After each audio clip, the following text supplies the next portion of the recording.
about the ribs. As you can see, it starts from number 1 to number 12. We have 12 pair of ribs. Her rib एक thin पतला सा और गोलाकार flat bone आपको नजर आएगा और ये घुसा हुआ है dorsally. It is penetrated, it is encircled over the vertebral column. ठीक है, वेंट्रली सामने से स्टर्नम और पीछे की तरफ ये वर्टिब्रल कॉलम से अटैच्ड है. इसमें दो आर्टिकुलेशन, एज आप लोग इधर देखिए कि इसमें यू कैन सी दो आर्टिकुलेशन सरफेस हैं, जैसा मैंने आपको बताया था. क्लियर? इसीलिए क्योंकि इसके दो आर्टिकुलेशन सरफेस हैं, इसीलिए इसको हम लोग बाइसिफेलिक बोलते हैं. That is why it is known as bicephalic. Why it is called as bicephalic? Because इसके दो floating surfaces या articulation surfaces हैं. शुरू के 1 से लेकर के 7 तक इसको हम बोलते हैं true ribs.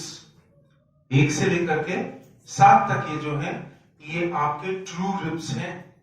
क्लियर? और ये पीछे से dorsally अगर आप देखेंगे तो आपके vertebral column से कनेक्टेड है, अगर आप यहाँ पे नोटिस करेंगे.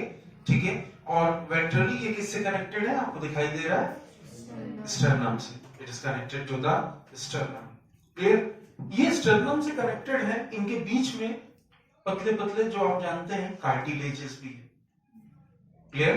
which connect bones to bones. This cartilage is known as hyaline cartilage. This type of cartilage, it is commonly known as hyaline cartilage, which connects the two ribs along with each other. दो ribs को आपस में या sternum से जोड़ता है. That is what you call as hyaline cartilage. 8th, 9th और 10th अगर आप देखेंगे तो ये आपस में आर्टिकुलेट नहीं करते डायरेक्टली. ये आपस में आर्टिकुलेट नहीं करते डायरेक्टली स्टर्नम के साथ में, बल्कि अगर आप देखेंगे कि ये 7th रिब से आपस में कनेक्ट करते हैं. यहाँ पे भी ये किससे कनेक्टेड है? With the help of hyaline cartilage. Clear? तो ये जैसे मैंने आपको बताया था कि these are called as vertebrochondrial ribs. What these are commonly called as? These are commonly called as vertebrochondrial ribs. कई जगह पे इसको हम लोग false rib भी बोलते हैं. कौन कौन से? 8th, 9th और 10th. They are known as false ribs और they are known as vertebrochondrial ribs. इसके बारे में भी हमने जानने की, जैसे मैंने आपको बताया था, false ribs बोलते हैं. आखिरी के दो 11 और ये 12 बचे. अब ये आखिरी के दो 11वें 11th नंबर और 12th नंबर जो है आपके रिब्स का. क्लियर? ये क्योंकि ये डायरेक्टली वेंट्रली ये डायरेक्टली इनसे कनेक्टेड नहीं होते हैं, ये अलग थलग होते हैं, इसीलिए इनको हम लोग बोलते हैं फ्लोटिंग रिब्स.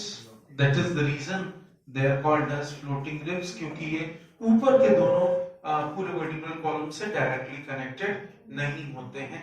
क्लियर? और जैसे मैंने आपको बताया, हमारा ये वर्टिब्रे, स्टर्नम और रिब केज, कौन कौन सा? वर्टिब्रे, स्टर्नम और रिब केज.